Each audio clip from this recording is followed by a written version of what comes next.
en el banco, escuchando a mi propio hijo destruir mi mundo. Ahí estaba yo, parada en esa fila del banco como cualquier martes por la mañana, con mi bolsa de mano bien apretada contra el pecho y mis papeles organizados como siempre los tengo. El aire acondicionado me daba directo en la cara, pero no era el frío lo que me hacía temblar.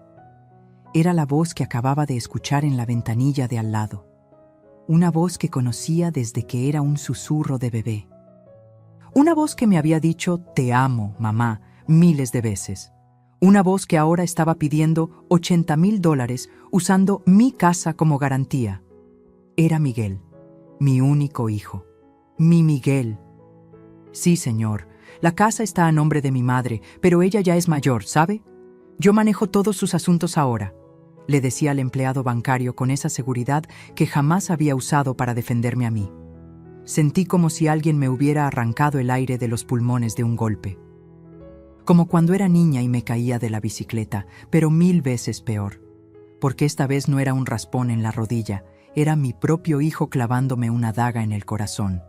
Si esta historia te está tocando el alma, por favor suscríbete al canal para que no te pierdas más confesiones como esta que cambian vidas. El empleado bancario, un muchacho joven que no debía tener más de 30 años, revisaba unos papeles con el ceño fruncido. Señor, necesitamos la firma de la propietaria. Además, veo aquí que ya habían intentado hacer este mismo trámite el mes pasado con documentos que no pudimos procesar. ¿Documentos que no pudieron procesar? ¿De qué estaba hablando este muchacho? Miguel se puso nervioso. Lo conocía demasiado bien. Cuando era pequeño y rompía algo en la casa, ponía exactamente esa misma cara. Mire, joven, mi madre tiene ya 67 años. A veces se confunde con los papeles. Yo solo estoy tratando de ayudarla a resolver este problema familiar muy urgente. ¿Problema familiar? ¿Qué problema familiar? Mis piernas parecían de gelatina, pero algo dentro de mí, algo que no sabía que existía, me dio la fuerza para caminar hacia esa ventanilla. Cada paso sonaba en mis oídos como un tambor de guerra. Perdón, dije, y mi voz salió más firme de lo que esperaba. ¿Dijiste que hay un problema familiar urgente, Miguel? Mi hijo se volteó como si hubiera visto un fantasma. Sus ojos, esos ojos café que tanto se parecían a los de su padre, se abrieron como platos. Mamá, ¿qué haces aquí?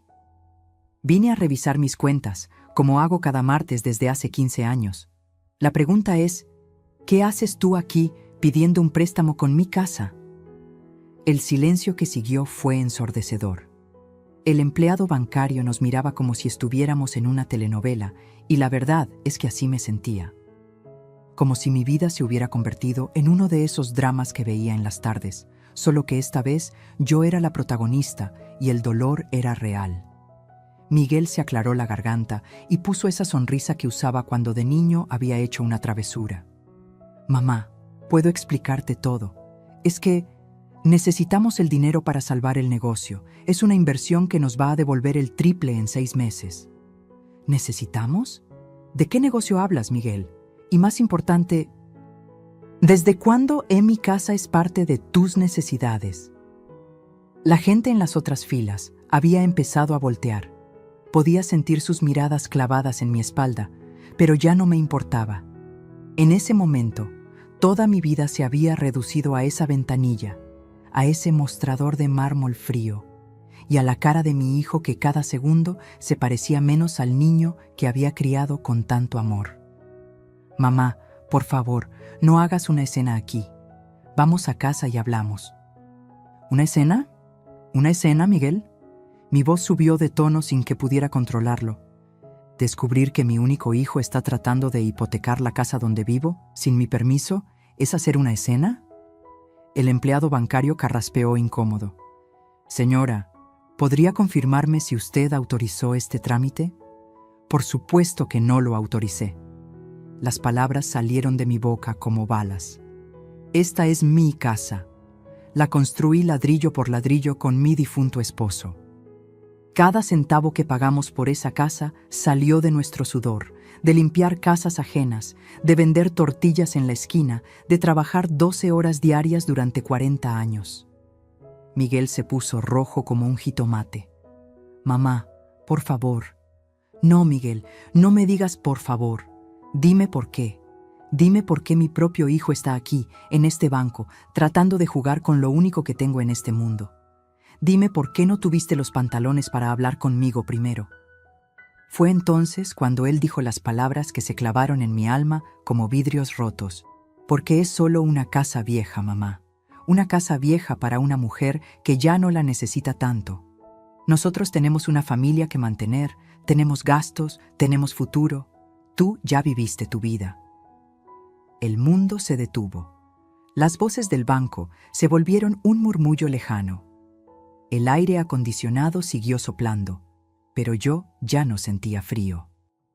No sentía nada, excepto un vacío enorme en el pecho donde antes había estado mi corazón.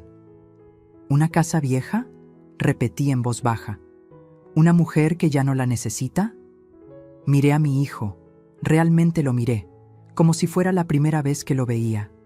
Ahí estaba, con su camisa de marca que yo le había comprado para su cumpleaños, con los zapatos que había pagado cuando consiguió su primer trabajo, usando las palabras más crueles que había escuchado en mi vida. Señora, el empleado bancario me habló con una voz suave, casi susurrando. ¿Quiere que continuemos con algún trámite suyo o prefiere que cancele esta solicitud? Miré los papeles que Miguel había puesto sobre el mostrador. Reconocí una copia de la escritura de mi casa, la casa donde había criado a este hombre que ahora me veía como un estorbo. Cancele todo lo que tenga que ver con mi propiedad, dije con una calma que me sorprendió. Y por favor, tome nota. Miguel Hernández ya no tiene autorización para hablar de mis bienes en esta institución.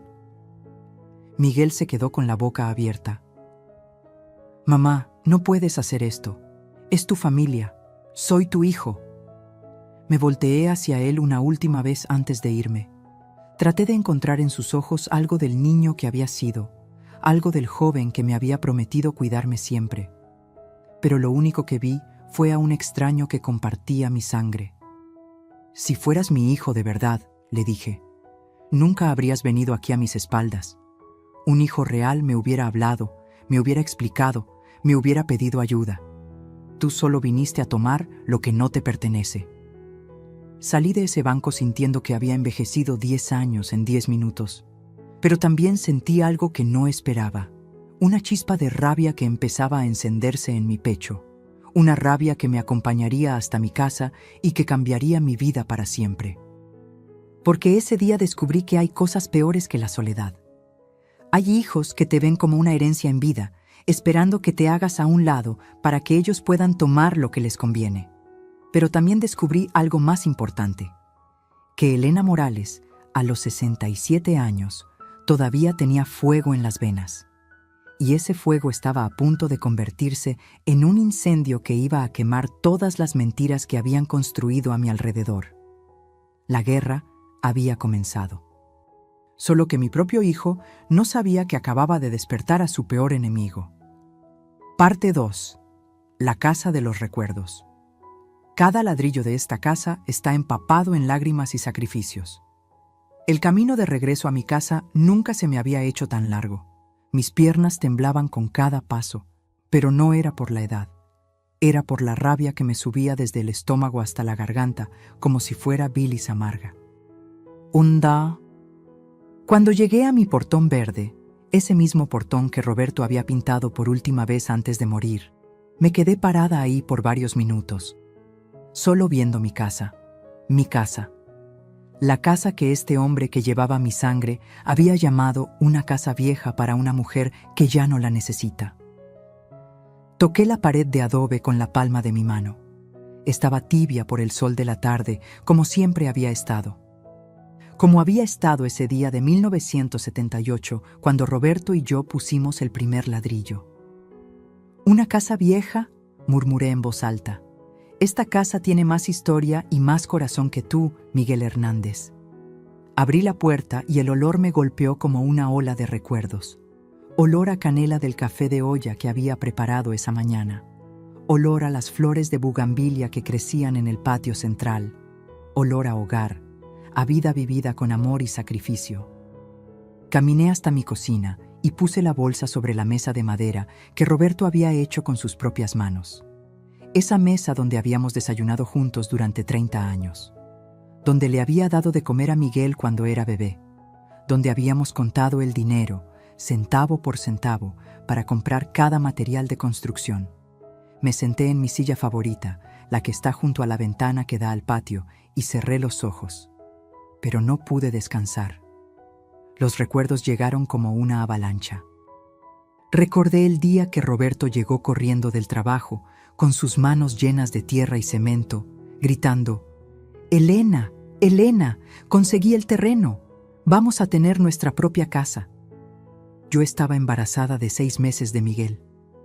Vivíamos en un cuartito rentado en la colonia San José, donde las paredes eran tan delgadas que podíamos escuchar cuando los vecinos respiraban fuerte. Roberto trabajaba 12 horas diarias en la construcción y yo vendía tamales en la esquina de la escuela primaria. «¿Estás seguro, mi amor? ¿Podemos pagarlo?», le pregunté, tocándome el vientre donde Miguel daba pataditas como si también estuviera emocionado. «Vamos a poder, Elena, te lo prometo. Vamos a construir un hogar para nuestro hijo, un lugar donde pueda correr, donde pueda tener su propio cuarto, donde nunca tenga que pasar las necesidades que nosotros pasamos». Y cumplió su promesa. ¡Ay, cómo la cumplió! Los primeros 2 años fueron los más duros. Roberto trabajaba en la construcción de día y en nuestra casa de noche. Yo cargaba baldes de agua, mezclaba cemento con Miguel amarrado a mi espalda, cocinaba para los albañiles que nos ayudaban los fines de semana a cambio de comida casera. Recuerdo que mis manos se llenaron de callos de tanto cargar ladrillos.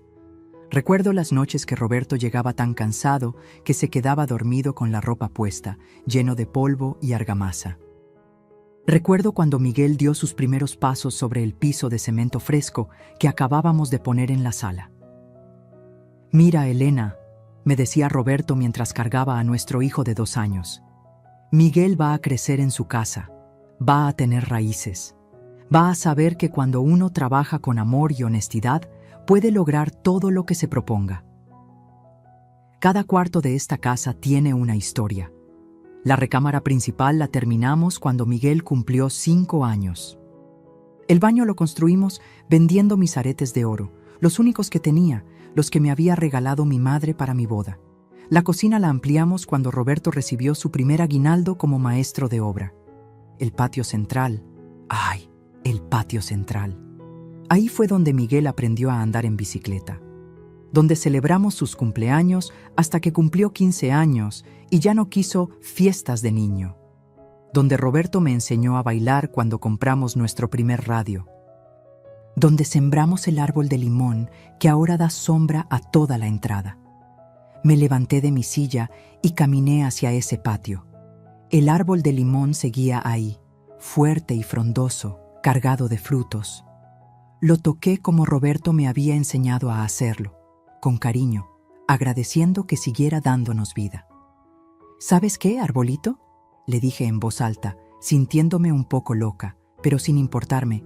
«Mi propio hijo dice que esta casa ya no vale la pena, que es vieja, que yo ya no la necesito». Una brisa suave movió las hojas, como si el árbol me estuviera respondiendo.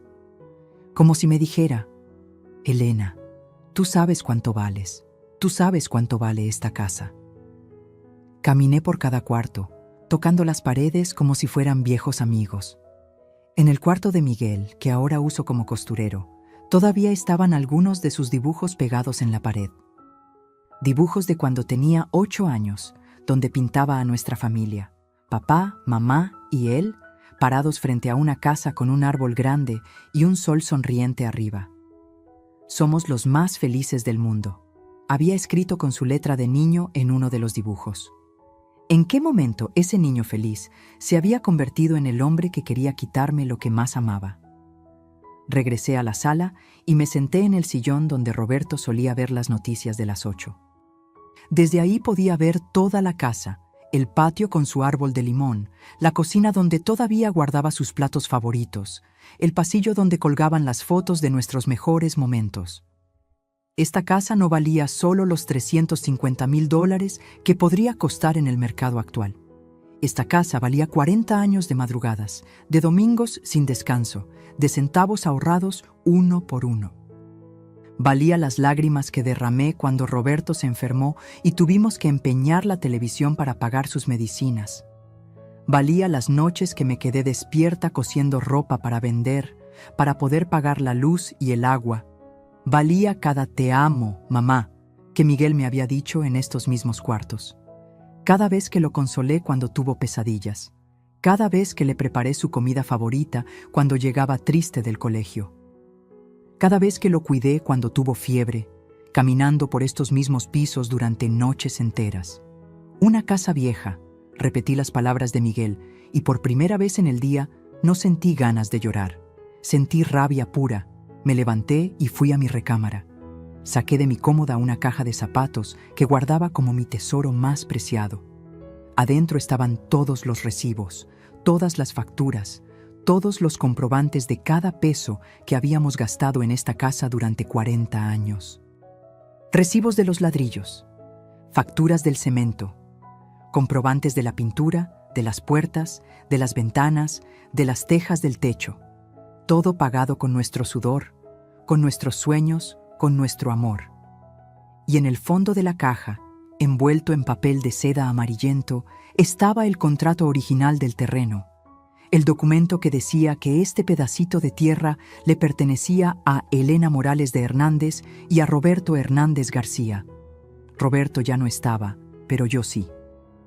Y mientras yo respirara, esta casa seguiría siendo mía. Sonó el timbre de la entrada. Por la ventana vi la camioneta blanca de Miguel estacionada afuera. Él y Vanessa venían caminando hacia mi puerta, y por la forma en que ella movía las manos mientras hablaba, supe que venían a presionarme más. Guardé los papeles en la caja y la caja en su lugar. Me alicé el cabello frente al espejo y respiré profundo. «Roberto», susurré mirando su foto en mi mesita de noche. «No sé cómo, pero voy a defender lo que construimos juntos. Te lo prometo». Caminé hacia la puerta principal con pasos firmes. Por primera vez en el día me sentía fuerte. Me sentía en casa. En mi casa. Porque Miguel podía llamarla vieja todo lo que quisiera. Pero cada ladrillo de estas paredes había sido puesto con amor. Cada peso que costó había sido ganado con honestidad. Y cada recuerdo que guardaba entre sus muros era más valioso que todo el dinero que él pudiera necesitar para salvar su negocio fracasado. La guerra apenas comenzaba. Pero yo tenía algo que Miguel había olvidado que existía. 40 años de historia, de sacrificio y de amor que me daban fuerzas para pelear por lo que era mío. La pregunta era, ¿hasta dónde estaría dispuesto a llegar mi propio hijo para quitármelo? Vanessa tenía la sonrisa de un ángel y el corazón de una víbora.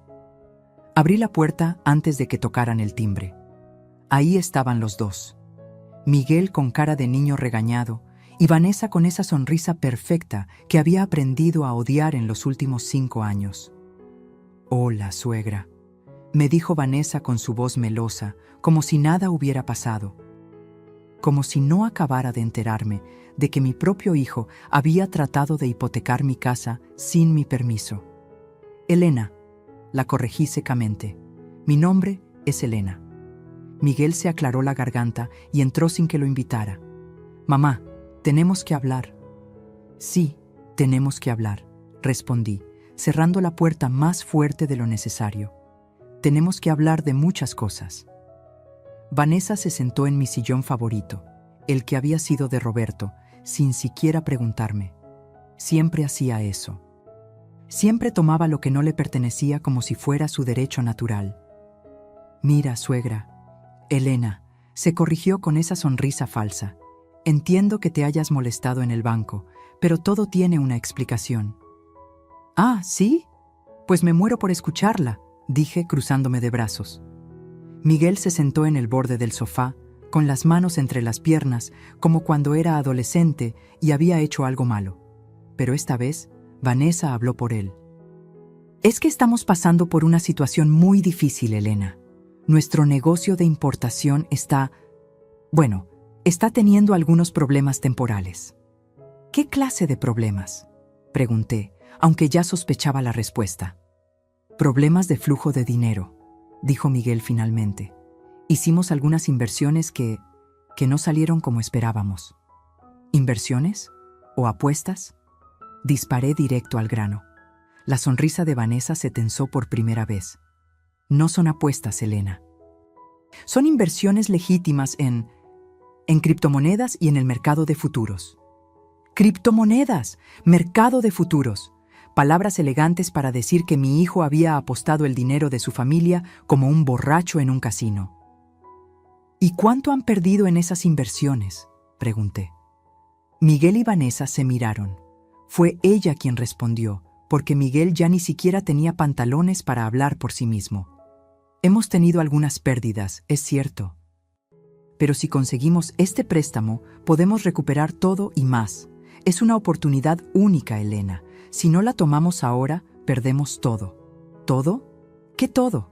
Porque por lo que veo, ya no tienen nada que perder. Tenemos una familia que mantener, explotó Miguel. Tenemos gastos, responsabilidades. Sí, dije lentamente. Responsabilidades como la camioneta nueva que vi allá afuera. Responsabilidades como ese reloj que traes puesto, Miguel, que cuesta más que lo que yo gano en 3 meses cosiendo. Vanessa me miró con esos ojos grandes y brillantes que ponía cuando quería parecer vulnerable.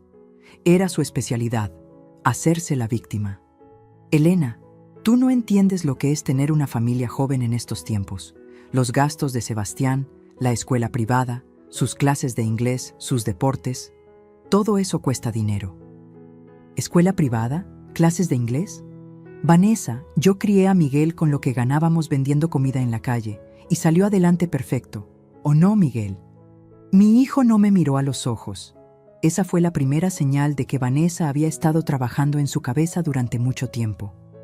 Era otra época, mamá, murmuró. Ahora las cosas son diferentes. Los niños necesitan más oportunidades para competir en el mundo moderno. ¿Competir en el mundo moderno? ¿Desde cuándo Miguel hablaba así?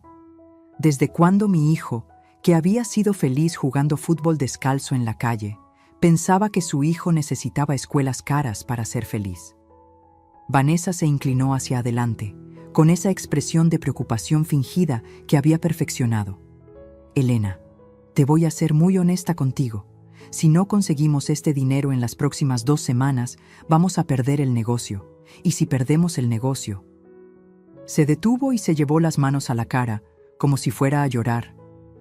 Miguel inmediatamente se levantó para consolarla.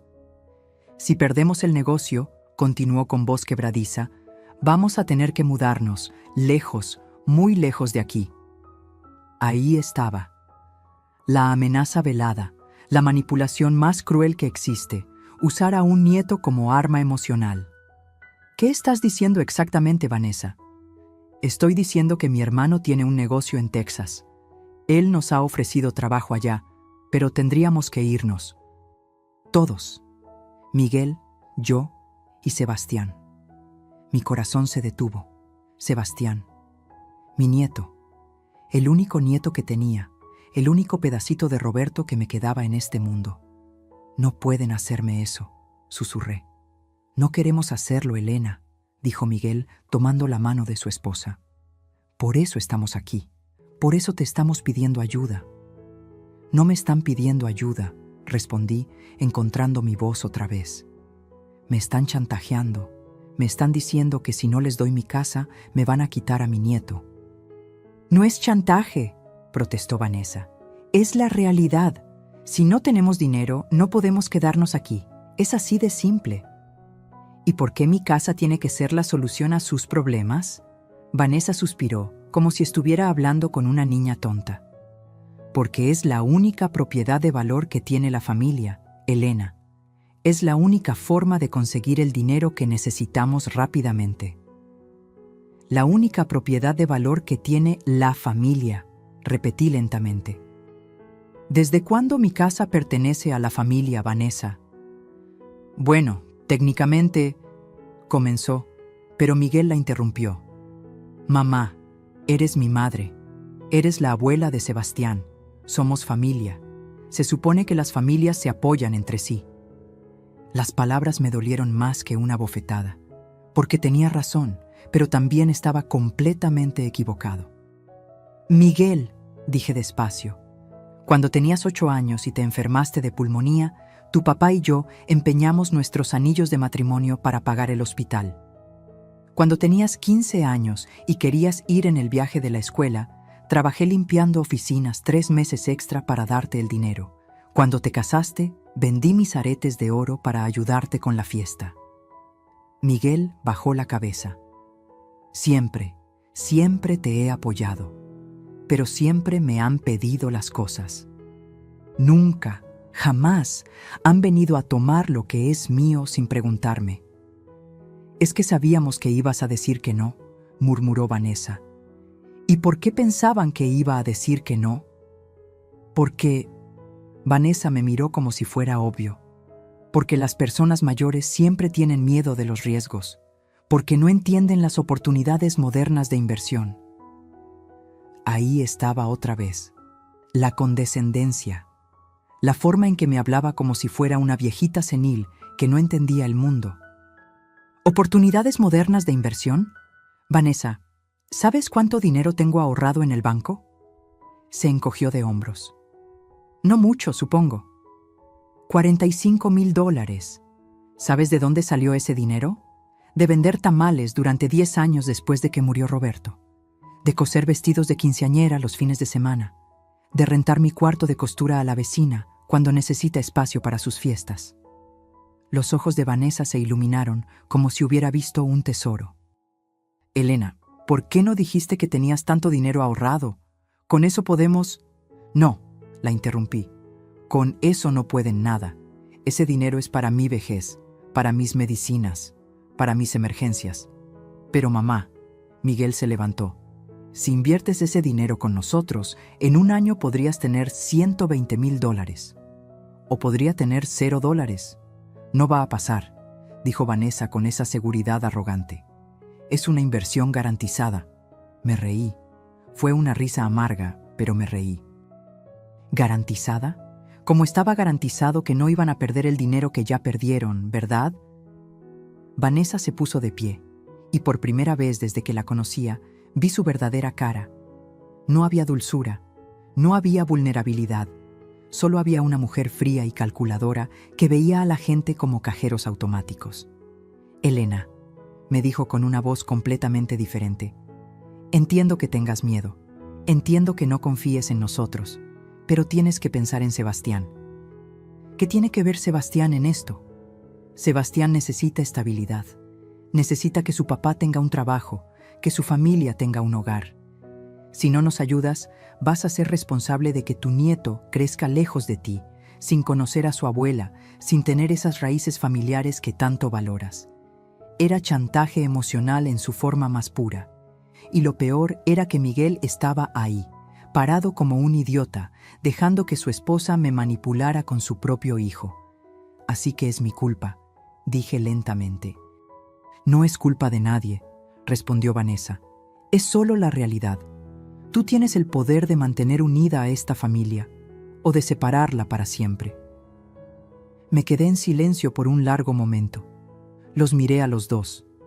Miguel evitando mi mirada, Vanessa con esa sonrisa victoriosa que creía que yo no podía ver. ¿Saben qué? Dije finalmente. Tienen razón.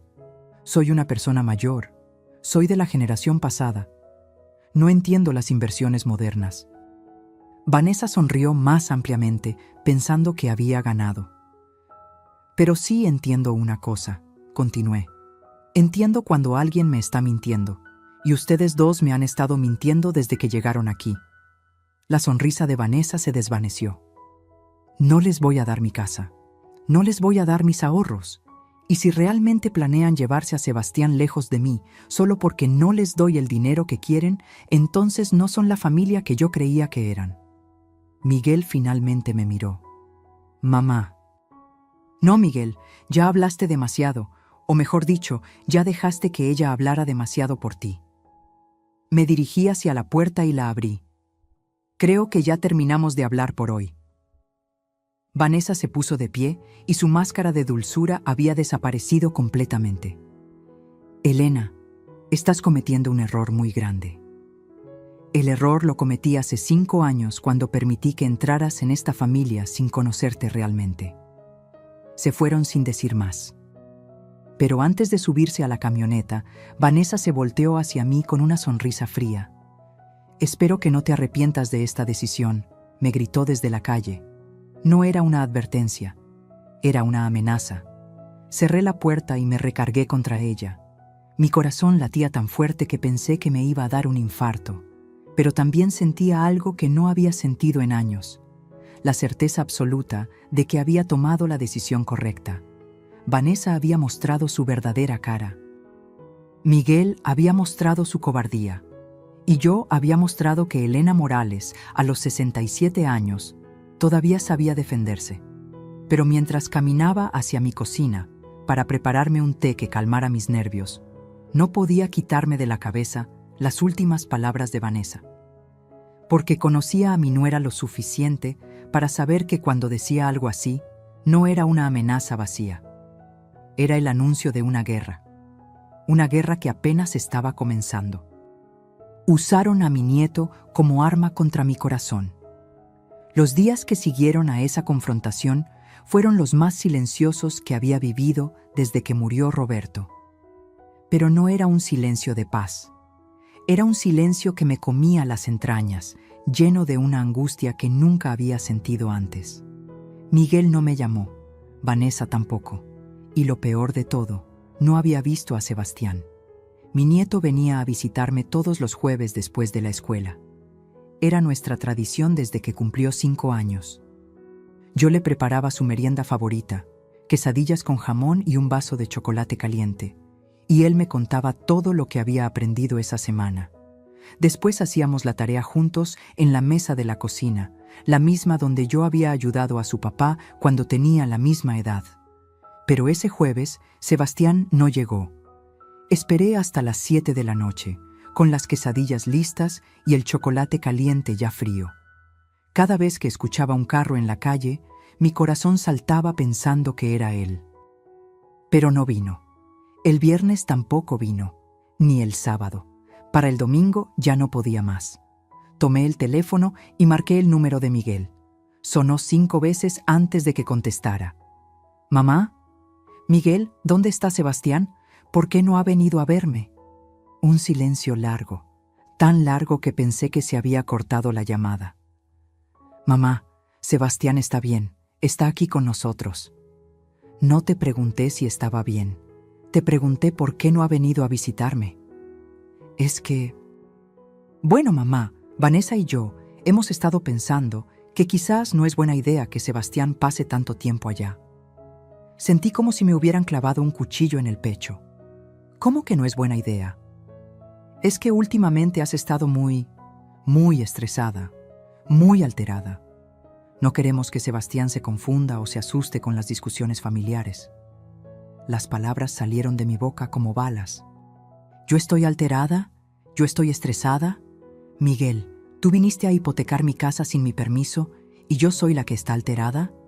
Mamá, por favor no grites. Sebastián puede escucharte. Perfecto, ponlo al teléfono. Quiero hablar con mi nieto. No puedo hacer eso ahora mismo, mamá. ¿Cómo que no puedes? ¿Desde cuándo no puedo hablar con Sebastián?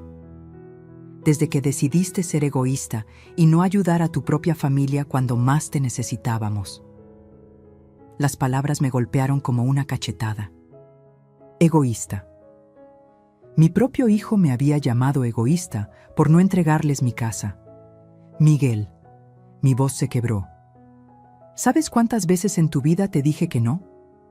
Mamá, no es sobre el pasado, es sobre ahora.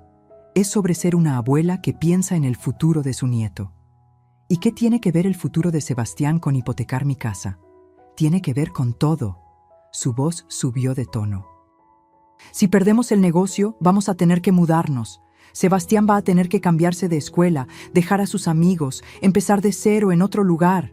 ¿Eso es lo que quieres para tu nieto? Era chantaje puro. Lo sabía, lo sentía, pero aún así me dolía como si fuera verdad. Miguel, si tienen problemas económicos, podemos buscar otras soluciones. Podemos hablar con el banco para... No hay otras soluciones, mamá. La única solución es que nos apoyes, que actúes como una verdadera madre y una verdadera abuela. ¿Una verdadera madre? Ahora era mi turno de alzar la voz. ¿Una verdadera madre? Miguel, ¿quieres que te recuerde todo lo que hice por ti cuando eras niño? ¿Quieres que te cuente cuántas veces tu papá y yo nos quedamos sin comer para que tú pudieras tener todo lo que necesitabas? Eso era tu obligación. Eras mi madre. Y ahora también soy tu madre. Pero eso no significa que tengas derecho a quitarme lo único que me queda. No te estamos quitando nada, mamá. Te estamos pidiendo que inviertas en el futuro de tu familia. No, Miguel. Me están chantajeando. Me están diciendo que si no les doy mi casa, van a llevarse a Sebastián lejos de mí. Otro silencio largo. Cuando habló, su voz sonaba fría, calculada, como si hubiera ensayado las palabras. Nadie te está chantajeando, mamá. Solo te estamos explicando la realidad. Si no conseguimos el dinero, vamos a perder todo. Y si perdemos todo, no vamos a poder quedarnos aquí. ¿Y por qué no buscan trabajo? ¿Por qué no venden la camioneta nueva? ¿Por qué no reducen sus gastos? ¿Trabajo? Mamá, ¿sabes cuánto gana un empleado cualquiera? ¿Sabes lo que cuesta mantener a una familia hoy en día? Sé perfectamente lo que cuesta mantener a una familia. Lo sé mejor que ustedes, porque yo lo hice sin pedirle dinero prestado a nadie. Era otra época, mamá. Esa frase. Esa maldita frase que ya me tenía harta. ¿Otra época? ¿De qué época hablas, Miguel? ¿De la época en que la gente trabajaba honestamente por su dinero? ¿De la época en que no se apostaba el futuro de la familia en criptomonedas? No son apuestas, mamá. Son inversiones. ¿Inversiones? Miguel, ¿sabes qué es una inversión? Una inversión es comprar un terreno, construir una casa, poner un negocio con productos reales, no apostar en monedas virtuales que pueden desaparecer de un día para otro. Tú no entiendes el mundo moderno. No, Miguel, tú no entiendes el valor del dinero. Tú no entiendes que esos $80,000 que me pides representan 2 años de mi vida trabajando 12 horas diarias. Exactamente, solo 2 años, pero pueden cambiar toda nuestra vida. ¿Solo 2 años? Miguel, ¿sabes cuántos años me quedan de vida? ¿Sabes qué voy a hacer si me enfermo y no tengo dinero para mis medicinas? Por eso mismo, mamá, si inviertes con nosotros, en 1 año vas a tener el triple. ¿Y si pierden todo, como ya lo perdieron antes? No va a pasar, como no iba a pasar la primera vez.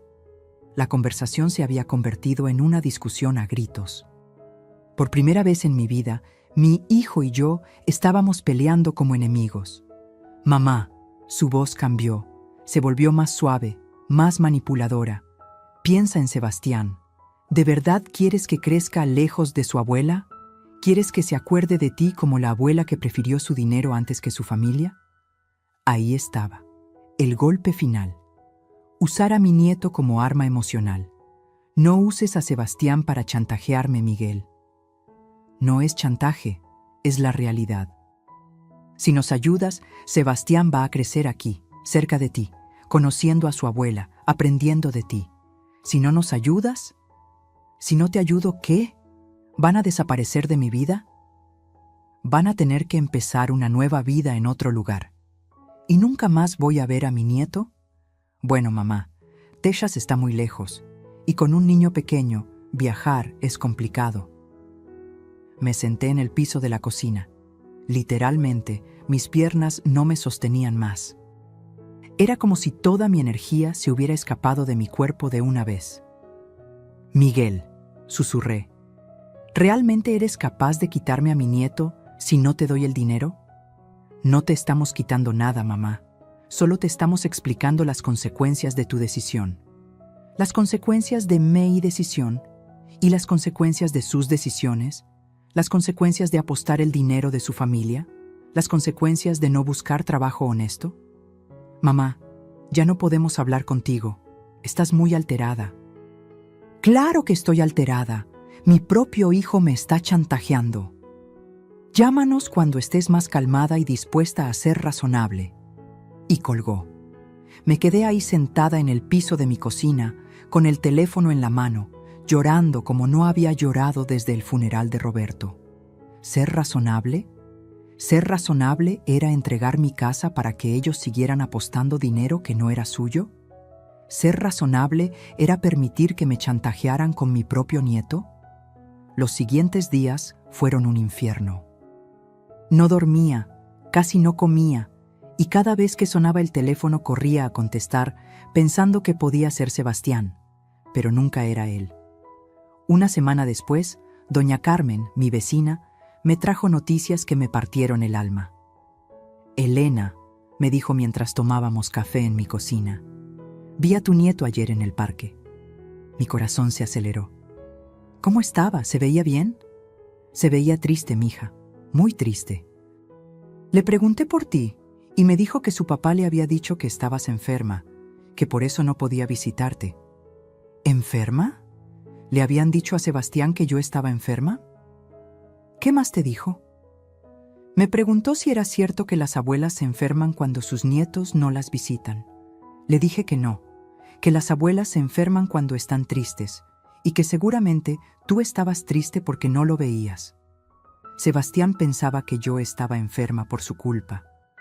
Mi nieto de 8 años estaba cargando con una culpa que no le correspondía. Esa noche no pude más. Marqué el número de Miguel otra vez. «Mamá, ¿ya tomaste una decisión?» No me saludó.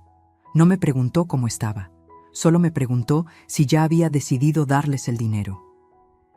«Miguel, ¿por qué le dijiste a Sebastián que estoy enferma?» Tenía que decirle algo para explicar por qué no puede visitarte. ¿Y no se te ocurrió decirle la verdad? ¿Cuál verdad, mamá? ¿Que su abuela prefiere el dinero antes que su familia? La verdad es que su papá está apostando dinero que no tiene y quiere usar la casa de su abuela como garantía. Sebastián no va a entender eso. Sebastián no tiene que entender eso. Sebastián solo tiene que saber que su abuela lo ama y que puede visitarla cuando quiera. No mientras tengas esa actitud. ¿Qué actitud? ¿La actitud de no entregar mi patrimonio para que ustedes sigan apostando? Mamá, te voy a dar una última oportunidad. O nos ayudas, o empezamos a hacer los trámites para mudarnos. Una última oportunidad. Como si yo fuera la que estaba mal. Como si yo fuera la que tenía que pedir perdón. Miguel, le dije con una calma que no sabía que tenía, voy a colgar este teléfono. Y no lo voy a volver a levantar hasta que vengas aquí con Sebastián a pedirme perdón. Eso no va a pasar, mamá. Entonces, supongo que ya tomaste tu decisión. La decisión la tienes que tomar tú. Colgué, y por primera vez en 2 semanas sentí algo parecido a la paz. No era felicidad, no era alivio, pero era la tranquilidad de saber que había puesto un límite. Miguel podía chantajearme todo lo que quisiera. Podía usar a Sebastián como arma emocional. Podía amenazarme con mudarse lejos, pero no iba a conseguir mi casa. No iba a conseguir mis ahorros. Y definitivamente no iba a conseguir que me sintiera culpable por proteger lo que era mío, porque hay una diferencia entre ser madre y ser tonta. Y Elena Morales había sido muchas cosas en la vida, pero tonta nunca. La guerra estaba declarada. Y por primera vez desde que comenzó todo esto, sentía que yo también tenía armas para pelear. Me hicieron sentir como una extraña en mi propia familia. 2 meses. 2 meses completos sin ver a Sebastián, sin escuchar su risa llenando mi casa, sin ayudarlo con la tarea, sin preparar sus quesadillas favoritas. Cada jueves esperaba un milagro. Cada jueves me sentaba en mi silla junto a la ventana, viendo hacia la calle, con la esperanza de ver a mi nieto caminando hacia mi puerta. Pero nunca llegó. Miguel me llamaba cada 2 semanas. Siempre la misma conversación. Siempre la misma pregunta. ¿Ya recapacitaste, mamá? Y yo siempre le daba la misma respuesta. Cuando vengas con Sebastián a visitarme, podemos hablar. Pero ese día, ese maldito sábado de octubre, todo cambió. Sonó el timbre a las 10 de la mañana. Abrí la puerta esperando ver al cartero o a doña Carmen, pero ahí estaba Miguel, solo, con cara de funeral y un sobre manila en las manos. «Mamá, tenemos que hablar, es urgente». «¿Dónde está Sebastián?», fue lo primero que le pregunté. «Está con Vanessa, esto es entre tú y yo». Entró sin que lo invitara. Se sentó en el sillón de Roberto y puso el sobre la mesa de centro. «Mamá, me dolió mucho tomar esta decisión, pero no me dejaste otra opción». El corazón se me empezó a acelerar. ¿Qué decisión? Abrió el sobre y sacó una carpeta llena de papeles. Papeles oficiales con sellos y firmas. «Hemos iniciado un proceso legal para que me den la custodia sobre tus bienes y tu persona». Las palabras llegaron a mis oídos como si vinieran de muy lejos, como si estuviera bajo el agua. ¿Qué estás diciendo? Estoy diciendo que vamos a demostrar que ya no tienes la capacidad mental para manejar tus propios asuntos. Me quedé sin aire, literalmente sin aire, como si alguien me hubiera dado un puñetazo en el estómago. «Miguel, ¿qué estás diciendo? ¿Estás loco?» «No estoy loco, mamá. Estoy preocupado. Estos últimos meses has mostrado comportamientos muy extraños. Paranoia, agresividad, toma de decisiones irracionales». ¿Decisiones irracionales?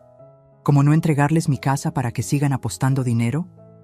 ¿Como negarle ayuda a tu familia cuando más te necesita? ¿Como encerrarte en esta casa sin recibir visitas? ¿Como rehusarte a aceptar ayuda médica? ¿Qué ayuda médica? Yo no necesito ayuda médica. Miguel sacó otro papel de la carpeta.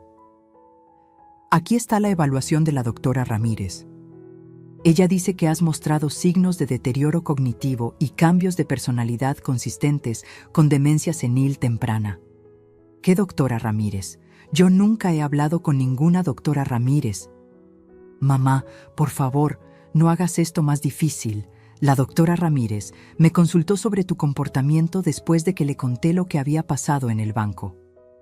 Ella dice que es muy común que las personas mayores pierdan la capacidad de manejar dinero y tomen decisiones financieras peligrosas». Me levanté de mi silla temblando de rabia. «¿Le contaste a una extraña sobre nuestros problemas familiares? ¿Y ella te dio una opinión médica sobre mí sin siquiera conocerme?» «No es una extraña, mamá. Es la esposa del primo de Vanessa. Es una profesional respetada». «Es una farsa, Miguel, una farsa completa. Ningún doctor puede diagnosticar a alguien sin haberlo examinado». «Mamá, cálmate. Estás demostrando exactamente el tipo de comportamiento agresivo del que estamos hablando». ¿Agresivo? Miguel, ¿me estás diciendo que quieres declararme incapaz mental para robarme mi casa y tú dices que yo soy la agresiva? No queremos robarte nada, mamá. Queremos cuidarte. Queremos asegurarnos de que tomes las decisiones correctas para tu propio bienestar. ¿Y quién va a decidir cuáles son las decisiones correctas? ¿Tú? ¿Vanessa? Un juez, mamá. Un juez imparcial que va a evaluar toda la evidencia». «¿Qué evidencia?».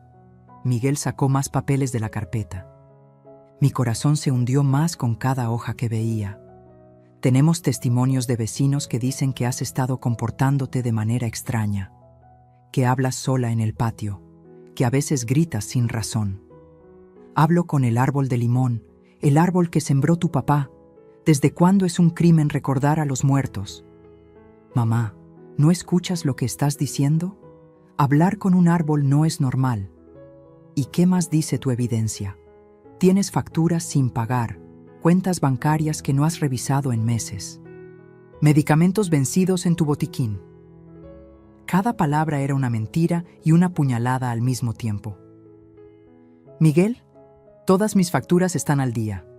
Reviso mis cuentas bancarias cada martes, y los únicos medicamentos que tengo son aspirinas para el dolor de espalda». «¿Puedes probarlo?». «Por supuesto que puedo probarlo. Todos mis papeles están en orden, siempre han estado en orden. Mamá, el hecho de que creas que todo está en orden cuando obviamente no es así, es parte del problema. Era como estar en una pesadilla, como si hubiera despertado en un mundo donde todo estaba al revés, donde mi propio hijo me veía como una loca. Miguel, mi voz se quebró. ¿Realmente crees que estoy loca? Por primera vez desde que llegó, me miró directamente a los ojos, y lo que vi me destruyó. Mamá, creo que necesitas ayuda.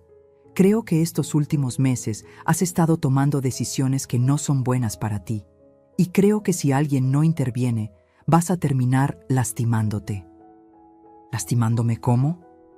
Viviendo sola en esta casa enorme, sin supervisión médica, sin ayuda familiar, manteniendo grandes cantidades de dinero en cuentas que cualquier estafador podría vaciar. ¿Cualquier estafador?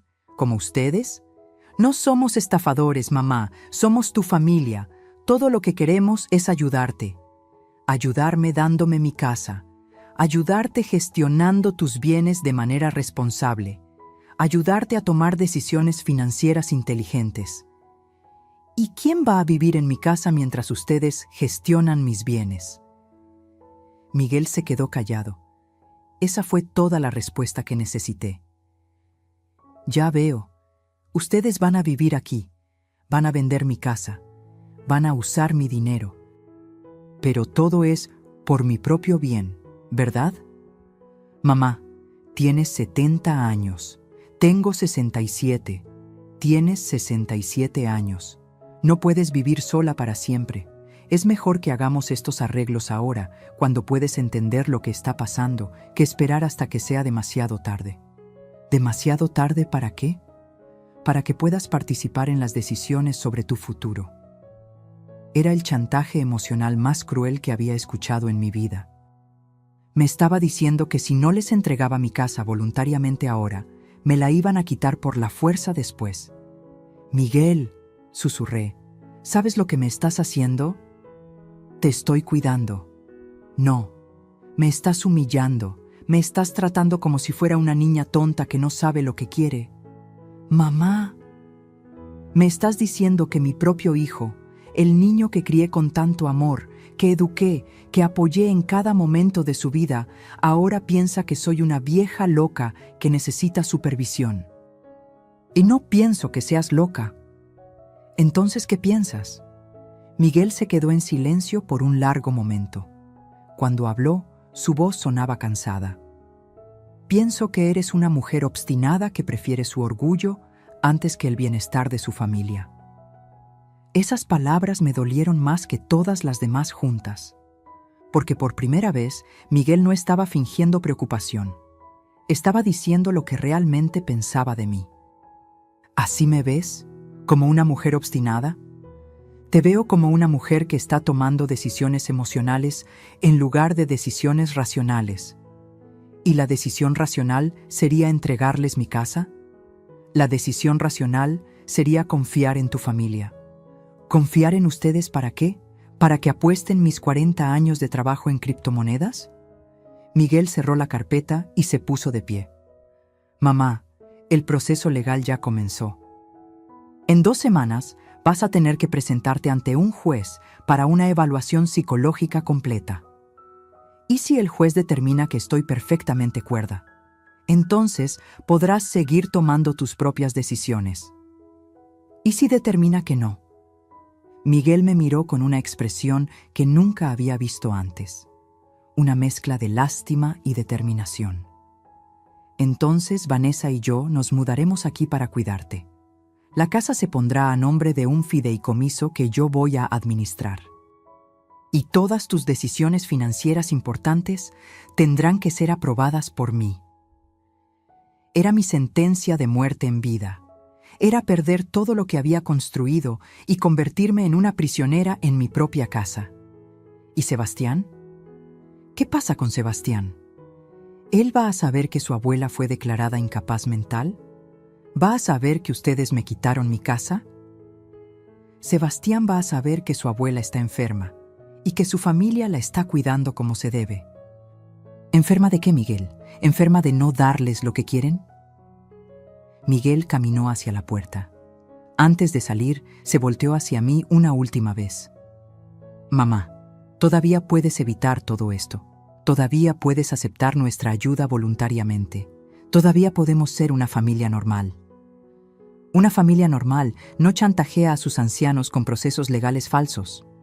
Una familia normal tampoco permite que el orgullo destruya a todos los que ama. Se fue. Y yo me quedé ahí, parada en mi sala, sosteniendo los papeles que podían destruir mi vida. Por primera vez desde que comenzó toda esta pesadilla, lloré. Lloré como no había llorado desde el funeral de Roberto, porque Miguel tenía razón en una cosa. Mi familia se estaba destruyendo. Pero se estaba destruyendo porque mi propio hijo había decidido que robarme era más fácil que trabajar honestamente. Y porque había encontrado la manera perfecta de hacerlo, haciéndome parecer loca ante un juez. Esa noche no dormí.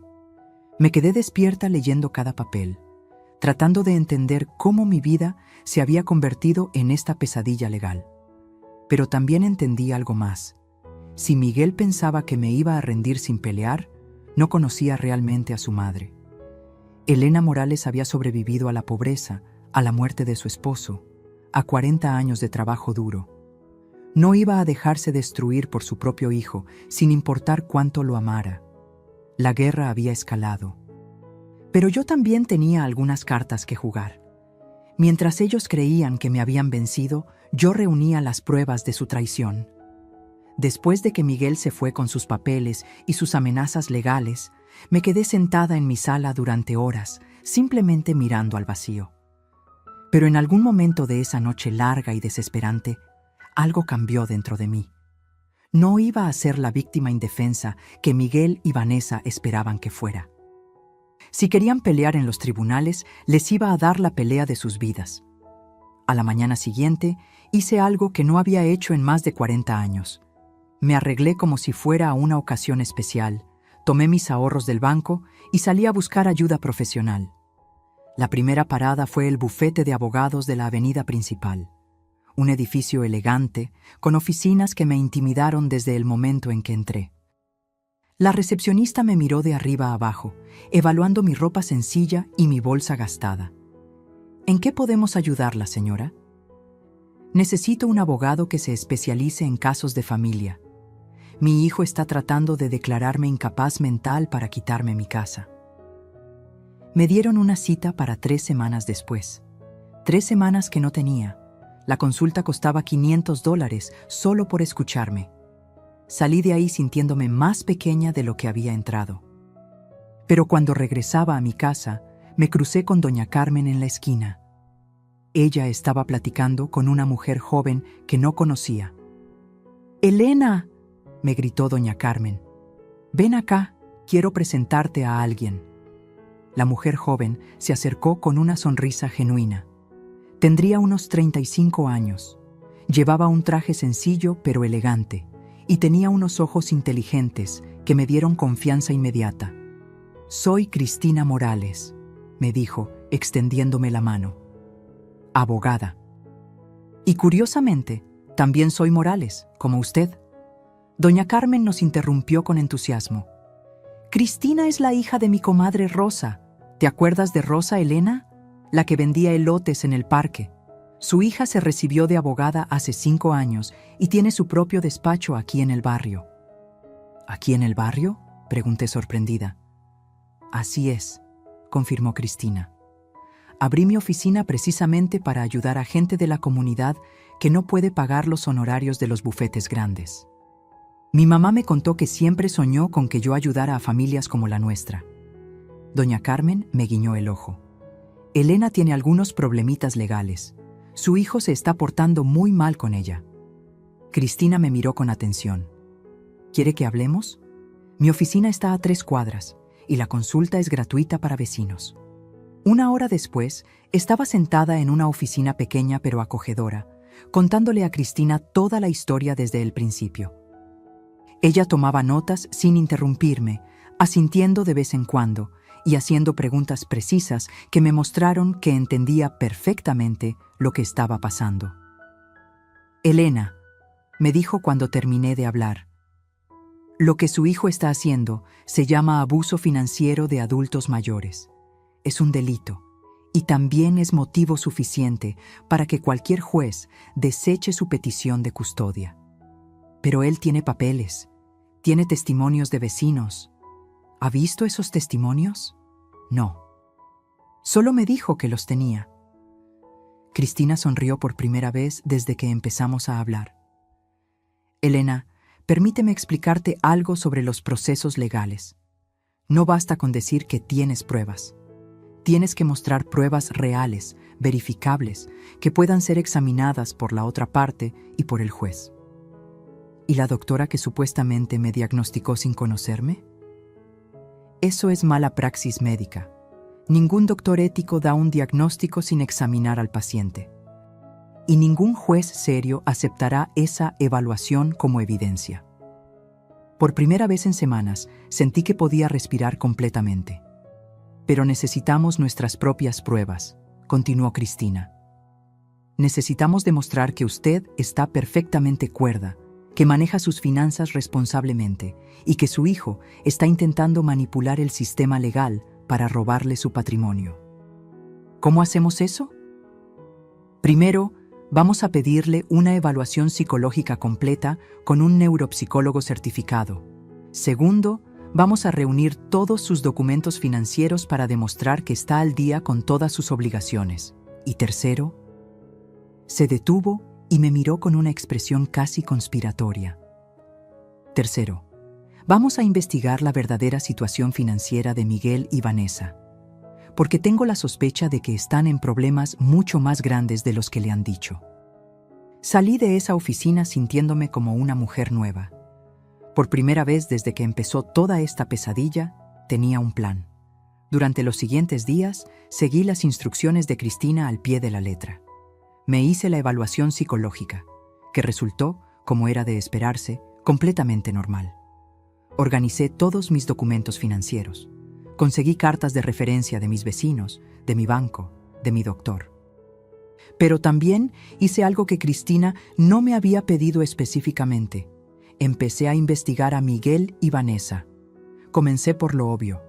Si realmente tenían un negocio de importación, tendría que estar registrado en algún lado. Fui a la oficina de registros mercantiles y pedí información sobre cualquier empresa a nombre de Miguel Hernández o Vanessa Hernández. No encontré nada, absolutamente nada. Después fui al registro de la propiedad. La camioneta nueva que presumían estaba a nombre de una financiera. Debían $43,000 con pagos atrasados de 2 meses. La casa donde vivían era rentada. Y según el administrador del complejo habitacional, debían 3 meses de renta. Pero lo más interesante lo descubrí por casualidad cuando me encontré a la mamá de uno de los compañeros de escuela de Sebastián en el supermercado. ¡Ay, Elena!, me dijo después de los saludos de cortesía. ¡Qué lástima lo de Miguel y su problema con las apuestas online! Mi esposo dice que es una enfermedad muy común ahora entre los hombres jóvenes. ¿Apuestas online?, pregunté, fingiendo que sabía de qué hablaba. Sí, mujer. Mi compadre trabaja en el banco y me contó que Miguel debe más de $150,000 a una de esas plataformas de póker, que hasta amenazas ha recibido. $150,000. No 80,000 como me habían dicho. $150,000 apostados en póker online. Esa noche llamé a Cristina y le conté todo lo que había descubierto. Elena, me dijo, y podía escuchar la emoción en su voz. Esto es mejor de lo que esperaba. Su hijo no solo está en bancarrota, sino que le mintió sobre las cantidades que debe. Eso va a quedar muy mal ante cualquier juez. Pero ¿cómo probamos todo esto? Déjemelo a mí. Tengo contactos en los bancos y en las plataformas de juego online. En 3 días voy a tener documentos que van a demostrar exactamente en qué se metió Miguel. Pero yo tenía mis propios planes. Si Miguel creía que podía manipularme con mentiras y amenazas, estaba muy equivocado. Al día siguiente fui a la casa de electrónicos y compré algo que jamás pensé que iba a necesitar: una grabadora digital pequeña y una cámara de seguridad que podía esconder fácilmente. Doña Carmen me ayudó a instalarlas. Ella había tenido problemas con ladrones el año anterior y sabía más de tecnología de seguridad que yo. Elena, me dijo mientras escondíamos la cámara detrás de una fotografía en mi sala, ¿estás segura de que quieres hacer esto? Doña Carmen, ellos han estado planeando robarme durante meses. Es hora de que yo también empiece a planear. No tuve que esperar mucho. 2 días después, Miguel y Vanessa aparecieron en mi puerta con caras de preocupación fingida. «Mamá, hemos estado pensando», comenzó Miguel tan pronto como se sentaron. «Sabemos que todo esto ha sido muy duro para ti». Activé discretamente la grabadora que llevaba en el bolsillo de mi suéter. «Y hemos decidido darte una última oportunidad de arreglar todo esto sin llegar a los tribunales», continuó Vanessa con su voz más dulce. «¿Ah, sí? ¿Y cuál es esa oportunidad?» «Si firmas los papeles del préstamo ahora mismo», dijo Miguel sacando documentos de su maletín, «podemos cancelar el proceso legal. Podemos volver a ser una familia normal». «¿Y Sebastián? ¿Podré verlo?» «Por supuesto», respondió Vanessa. «De hecho, está en el carro. Si firmas los papeles, puede pasar a saludarte». Mi corazón se aceleró al saber que mi nieto estaba tan cerca, pero me forcé a mantener la calma. ¿Y después qué? ¿Después de que firme los papeles y ustedes tengan el dinero? Miguel y Vanessa se miraron. Fue ella quien respondió. Después podemos invertir el dinero, multiplicarlo y devolverte todo con intereses en menos de 1 año. ¿En qué van a invertir exactamente? Te lo explicamos la otra vez, dijo Miguel impaciente. En el negocio, en las importaciones. Miguel, dije mirándolo directamente a los ojos, ¿tienes un negocio de importación registrado? Se puso nervioso. Bueno, estamos en el proceso de formalizarlo. ¿Y mientras tanto en qué han estado gastando dinero? En inversiones preparatorias, en estudios de mercado, en póker online. El silencio fue ensordecedor. Miguel se puso blanco como papel. Vanessa se levantó de un salto. ¿Cómo sabes eso? Sé muchas cosas, Vanessa. Sé que deben $150,000, no 80,000. Sé que no tienen ningún negocio de importación. Sé que están a punto de perder su casa rentada. Y sé que han estado mintiendo desde el primer día. Miguel se puso de pie con los puños cerrados. Mamá, no sabes de lo que estás hablando. Sé exactamente de lo que estoy hablando. Y también sé que están grabados en esta conversación, admitiendo que todo lo del proceso legal era chantaje para obligarme a darles dinero. Vanessa se dirigió hacia mí con una expresión que nunca le había visto antes. Una expresión de pura furia. «Vieja maldita, ¿nos estás grabando?» «Vanessa», le respondí con una calma que me sorprendió. «Acabas de insultarme en mi propia casa. También quedó grabado». Miguel tomó a Vanessa del brazo. «Vámonos, vámonos ahora». «No, Miguel», dijo ella soltándose. «Esta vieja estúpida acaba de arruinarlo todo. Después de todo lo que hemos hecho para conseguir ese dinero, después de todos los planes que hicimos». «¿Qué planes, Vanessa?», pregunté, manteniendo la grabadora activa. «Los planes de quedarnos con esta casa y con tu dinero desde el principio. Los planes de deshacernos de ti en cuanto tuviéramos todo lo que necesitábamos». Miguel la miró horrorizado. «Vanessa, cállate». «¿Para qué? Ya todo se arruinó. Esta vieja no va a darnos nada, y ahora tampoco vamos a poder usar el proceso legal porque sabe demasiado». Se volteó hacia mí con una sonrisa cruel. «Pero ¿sabes qué, Elena? Todavía tenemos a Sebastián, y te aseguro que nunca, nunca lo vas a volver a ver». Esas fueron las últimas palabras que dijo antes de salir de mi casa como una tormenta, arrastrando a Miguel detrás de ella. Me quedé temblando en mi sala, pero no de miedo, de triunfo. Tenía todo grabado. Tenía las confesiones de Vanessa sobre sus verdaderos planes. Tenía a Miguel admitiendo que el proceso legal era chantaje. Tenía suficiente evidencia para destruir completamente su caso. pero también tenía algo más: la certeza absoluta de que la guerra estaba lejos de terminar. Porque Vanessa tenía razón en una cosa: todavía tenían a Sebastián, y ahora sabía que estaban dispuestos a usarlo como arma hasta el final. La verdad siempre sale a la luz, y cuando lo hace, quema todo a su paso. Una semana después de la conversación grabada, Cristina me citó en su oficina con noticias que cambiarían todo. Llegué temprano, nerviosa pero decidida. En sus ojos vi algo que me dio esperanza. Tenía información poderosa. «Elena», me dijo colocando una carpeta gruesa sobre su escritorio, «lo que voy a mostrarle va mucho más allá de lo que imaginábamos. Su hijo y su nuera no solo están en problemas financieros, están huyendo de problemas criminales». Abrió la carpeta y empezó a mostrarme documentos que me helaron la sangre. Miguel debe exactamente $193,000 en plataformas de apuestas online, pero eso no es lo peor. Ha estado usando identidades falsas para abrir cuentas bancarias y solicitar préstamos que nunca pagó. ¿Identidades falsas?, susurré. Ha usado el nombre de Vanessa, el suyo propio con información alterada, incluso Elena también usó su nombre. El mundo se me vino encima. ¿Mi nombre? Hay 3 solicitudes de préstamos online a su nombre, con su información personal, pero con una dirección de correo electrónico que no es suya. Por suerte, todas fueron negadas porque los algoritmos detectaron inconsistencias en los datos. Me quedé sin palabras. Mi propio hijo había intentado usar mi identidad para conseguir dinero. Pero hay más, continuó Cristina. Vanessa tiene órdenes de arresto pendientes en Texas por estafa inmobiliaria. Por eso no pueden mudarse allá. Es mentira lo del hermano que les ofrece trabajo. ¿Estafa inmobiliaria? Vendió propiedades que no existían a personas de la tercera edad.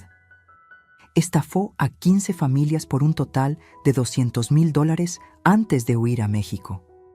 Cada revelación era peor que la anterior. ¿Y el proceso legal contra mí? ¿La evaluación psicológica? Cristina sonrió por primera vez desde que empezó a hablar. Completamente fraudulento. La supuesta doctora Ramírez ni siquiera existe. El registro médico que presentaron es falsificado. Y los testimonios de vecinos que dijeron tener son inventados.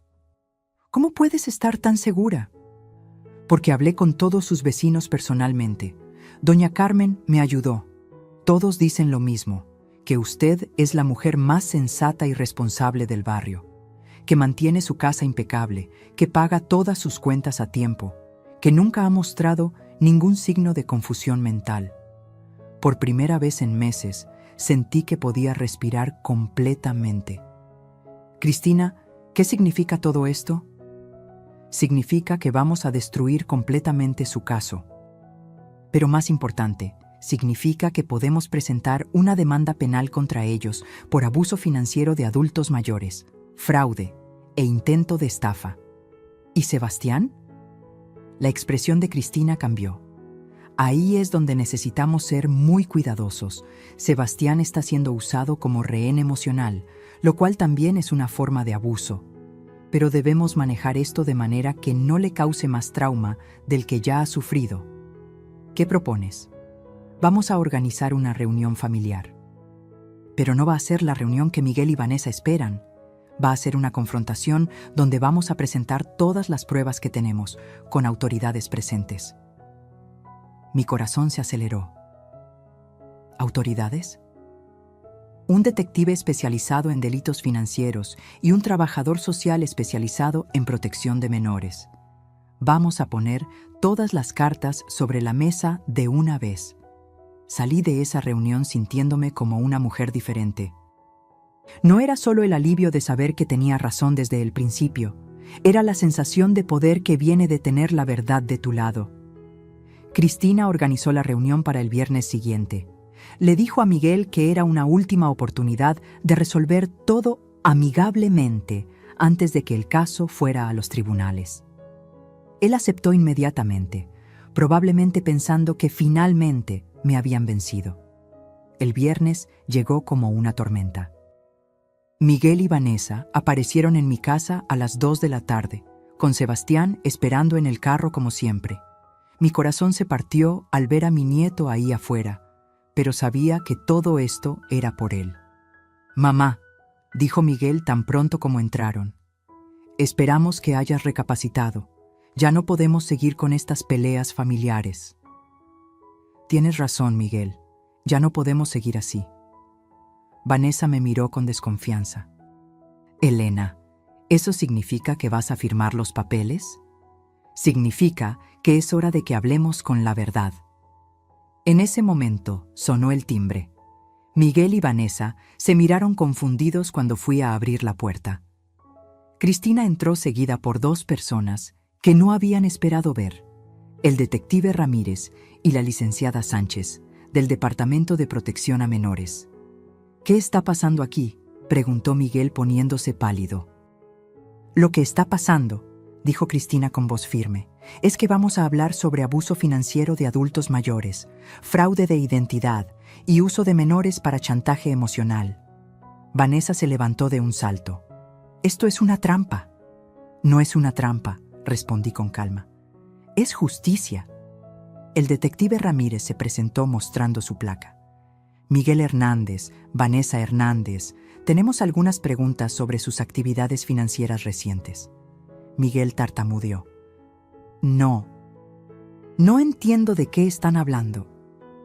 Cristina puso sobre la mesa toda la documentación que habíamos reunido. Hablamos de $193,000 en deudas de juego. Hablamos de identidades falsas usadas para solicitar préstamos. Hablamos del intento de usar la identidad de la señora Elena para conseguir dinero sin su autorización. «Eso no es cierto», gritó Vanessa.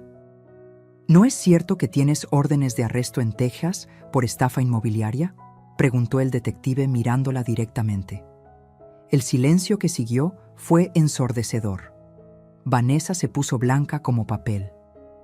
«¿Cómo?», murmuró Miguel. «¿Cómo sabemos todo esto?», continuó Cristina. «Porque a diferencia de ustedes, nosotros investigamos con la verdad». Puso sobre la mesa las grabaciones de nuestra última conversación. «También tenemos grabado cómo admitieron que el proceso legal era chantaje, cómo planeaban quedarse con la casa de Elena y cómo amenazaron con usar a Sebastián como arma emocional». Miguel se desplomó en el sillón. «Mamá, yo...». «No, Miguel», lo interrumpí. «Ya no hay más mentiras, ya no hay más manipulación, ya no hay más chantaje». La licenciada Sánchez habló por primera vez. «Señor Hernández, el uso de un menor para coaccionar emocionalmente a un adulto mayor es considerado abuso infantil según nuestras leyes. Sebastián ha sido privado de contacto con su abuela como forma de presión psicológica». «Sebastián está bien», protestó Vanessa. «¿Está bien?», preguntó la licenciada. «¿Un niño de 8 años que cree que su abuela está enferma por su culpa está bien? ¿Un niño que ha sido usado como moneda de cambio está bien?». Miguel empezó a llorar. Era la primera vez que lo veía llorar desde que era niño. «Mamá, no sabía que todo se había salido tanto de control. Al principio solo necesitábamos un poco de ayuda, pero Vanessa dijo que tú nunca ibas a entender, que teníamos que ser más duros». «¡Cállate, idiota!», le gritó Vanessa. «No digas nada más». Pero Miguel ya no la escuchaba. Todo se estaba derrumbando y él lo sabía. «Mamá, las deudas son reales. La gente a la que le debo dinero me ha amenazado. Pensé que si conseguía el préstamo con la casa, podría pagar todo y empezar de nuevo». «¿Y después qué, Miguel? Después de que gastaran mi casa en más apuestas, ¿qué iba a pasar conmigo?». Miguel me miró con ojos rotos. «No sé, mamá. No estaba pensando más allá de salir de este problema». El detective Ramírez tomó la palabra. «Señor Hernández, señora Hernández, tienen derecho a permanecer callados, pero debo informarles que hay suficiente evidencia para presentar cargos criminales por abuso financiero de adultos mayores y fraude». Vanessa se dirigió hacia la puerta, pero el detective la detuvo. «También hay una orden de extradición de Texas esperándola». Todo se vino abajo en ese momento. Vanessa comenzó a gritar. Miguel siguió llorando, y el caos llenó mi sala. Pero en medio de todo ese ruido, escuché algo que hizo que mi corazón saltara. La voz de Sebastián gritando desde afuera del carro. ¡Abuela! ¡Abuela! Corrí hacia la ventana y lo vi bajándose del carro, corriendo hacia mi puerta. Había escuchado las voces alteradas y había salido a buscarme. Abrí la puerta y mi nieto se arrojó en mis brazos como no lo había hecho en meses. Abuela, ¿ya no estás enferma? Papá dijo que estabas muy enferma y que no podía verte hasta que te curaras.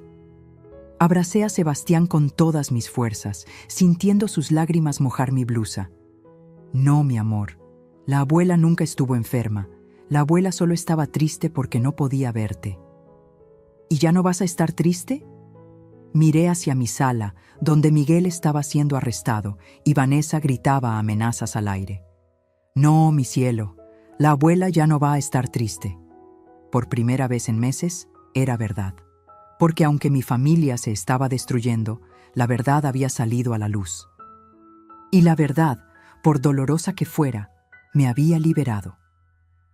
Sebastián se iba a quedar conmigo esa noche, mientras las autoridades resolvían la situación legal de sus padres. Y por primera vez, desde que comenzó toda esta pesadilla, mi casa volvía a sentirse como un hogar. La guerra había terminado, y aunque había ganado, el precio había sido muy alto. Había perdido al hijo que pensé que tenía, pero había recuperado a mi nieto y, más importante, había recuperado mi dignidad. Aprendí que el amor verdadero no se mendiga, se respeta. 6 meses después de esa tarde que cambió nuestras vidas para siempre, estoy sentada en mi cocina escribiendo esta historia, viendo a Sebastián hacer su tarea en la misma mesa donde una vez ayudé a su padre. Pero ahora todo es diferente. Ahora todo es como debería haber sido desde el principio. Miguel está cumpliendo 2 años de prisión por abuso financiero de adultos mayores y fraude de identidad. La justicia mexicana, que muchas veces parece lenta, esta vez funcionó exactamente como debía. Las nuevas leyes que protegen a personas como yo hicieron que su caso fuera tratado con la seriedad que merecía. Vanessa fue extraditada a Texas, donde enfrenta cargos mucho más graves por sus estafas inmobiliarias. Lo último que supe de ella es que va a pasar al menos 5 años en una prisión estadounidense.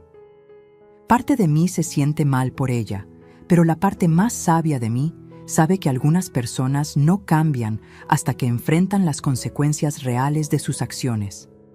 Pero la historia de mi familia no terminó en tragedy. Terminó en algo mucho más poderoso. Terminó en redención y en límites sanos.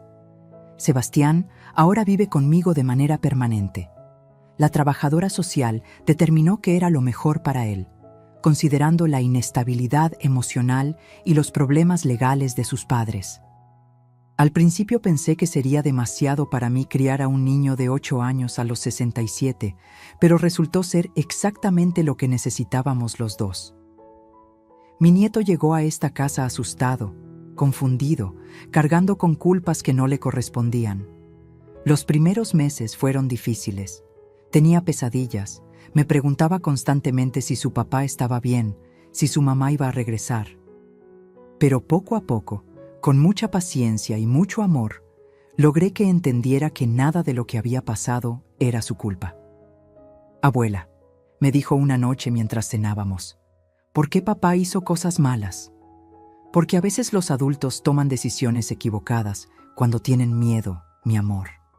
Tu papá tenía miedo de no poder cuidarte como creía que debía, y ese miedo lo hizo tomar decisiones muy malas.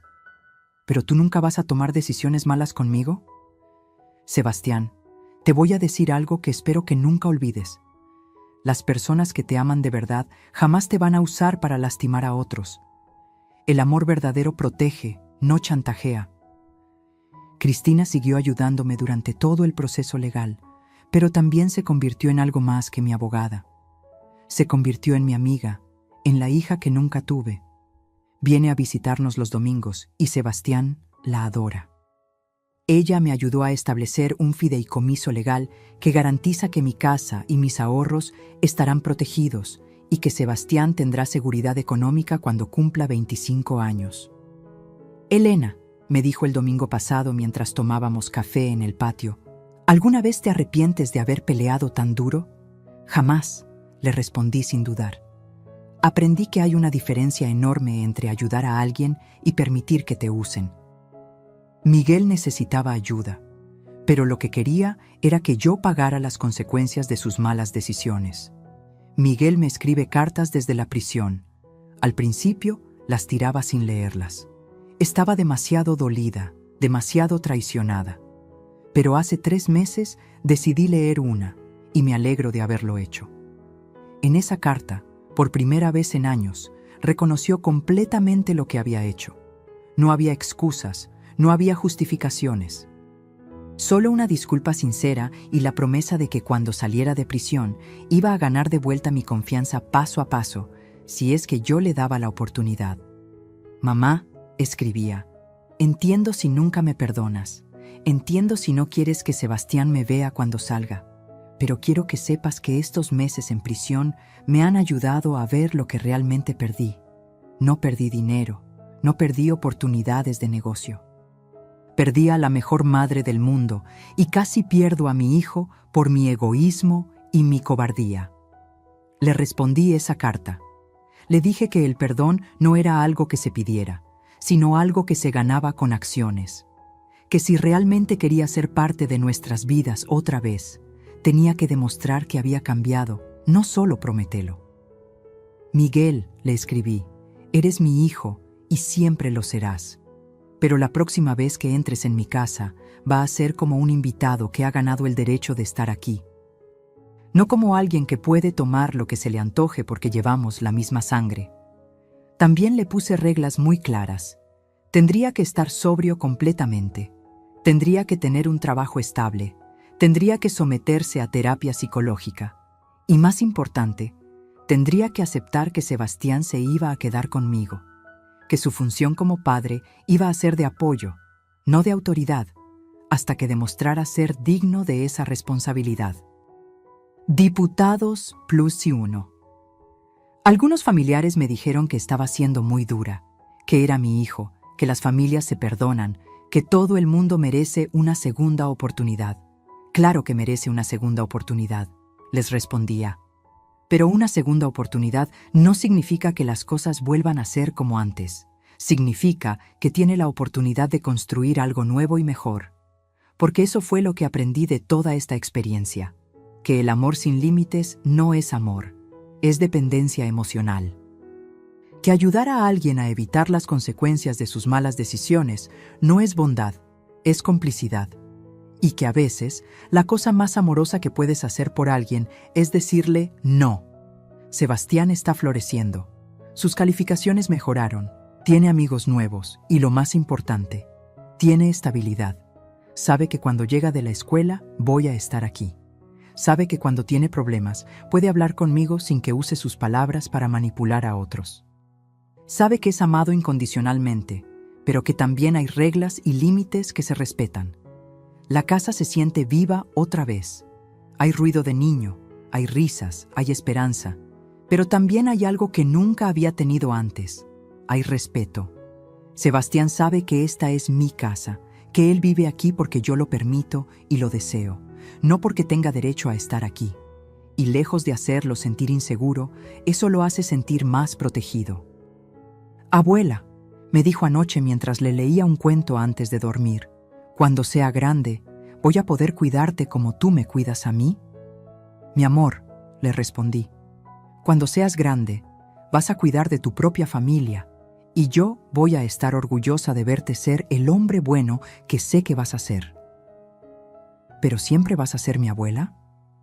Siempre. Pero también vas a ser independiente, vas a tomar tus propias decisiones, y vas a vivir tu propia vida. Esa es la diferencia entre amar a alguien y asfixiarlo. No sé si Miguel realmente ha aprendido la lección. No sé si cuando salga de prisión va a ser el hombre que espero que sea. Pero sí sé una cosa. Nunca más voy a permitir que alguien use mi amor como arma en mi contra. Esta casa que construí ladrillo a ladrillo con Roberto sigue siendo mía. Mis ahorros siguen siendo míos. Mi dignidad, que casi pierdo en el proceso, está más fuerte que nunca. Y mi nieto tiene algo que su padre nunca tuvo. Un ejemplo de lo que significa poner límites sanos sin dejar de amar. A veces, en las noches cuando Sebastián ya está dormido, salgo al patio y le hablo al árbol de limón que plantó Roberto. Le cuento cómo están las cosas. Le pido su opinión sobre las decisiones que tengo que tomar con respecto a nuestro nieto. Mi amor, le susurro a las hojas que se mueven con la brisa nocturna. Creo que finalmente aprendí lo que trataste de enseñarme durante tantos años. Que amar no significa dar todo lo que te piden.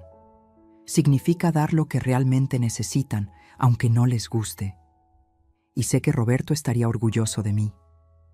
Orgulloso de que haya defendido lo que construimos juntos. Orgulloso de que esté criando a nuestro nieto con amor, pero también con límites. Orgulloso de que haya aprendido que el corazón más grande del mundo no sirve de nada si no tiene la columna vertebral para sostenerlo. La justicia llegó, no solo por los tribunales, sino por las decisiones que tomé. Miguel y Vanessa pensaron que podían manipularme porque era una mujer mayor, porque era su familia, porque creían que mi amor era incondicional e ilimitado. Se equivocaron. Mi amor sí es incondicional, pero mi apoyo, mi dinero y mi casa no lo son. Esas cosas se ganan con respeto, se mantienen con honestidad y se pierden con traición. Ahora, cuando las vecinas vienen a visitarme y me preguntan cómo pude ser tan dura con mi propio hijo, les digo algo que espero que todas las madres y abuelas entiendan. Hipotequen su corazón si quieren, pero mi techo jamás será el precio de su irresponsabilidad. Una madre que ama de verdad enseña límites, no los destruye. Y a veces, la lección más grande de amor que puedes dar es mostrarle a alguien que sus acciones tienen consecuencias reales. La guerra terminó. Yo gané. Pero más importante que ganar, aprendí algo que me va a servir el resto de mi vida. Que Elena Morales, a los 67 años, todavía tiene mucho que enseñar sobre lo que significa amar con sabiduría.